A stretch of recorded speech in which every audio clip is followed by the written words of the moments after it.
নমস্কার বন্ধুরা, আমার রান্নাঘরে সবাইকে স্বাগত। আজকে আমি রান্না করব আম সুজির হালুয়া। জন্য আমি কড়াইতে 2 চামচ মতো ঘি নিয়ে নিলাম। 1 কাপের একটু কম সুজি আর একটা তেজপাতা একটু হালকা করে ভেজে নেব। খুব বেশি ভাজবো না। সুজিটা হালকা ভাজা হয়ে গেলে এর মধ্যে দিয়ে দেবো 2 বাটি পরিমাণ দুধ,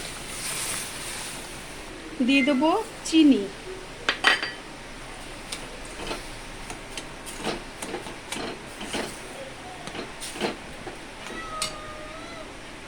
দিয়ে দেবো একটু এলাচ গুঁড়ো,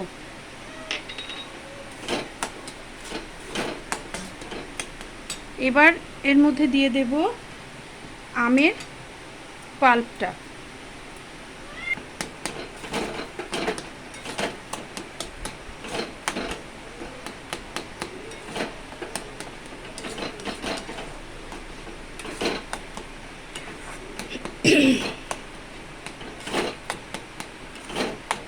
বলা হয়নি এর মধ্যে একটু কাজু কিশমিশও কিন্তু দিয়েছি কুচি করে।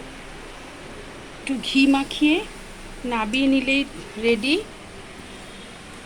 আমাদের আম সুজির হালুয়া।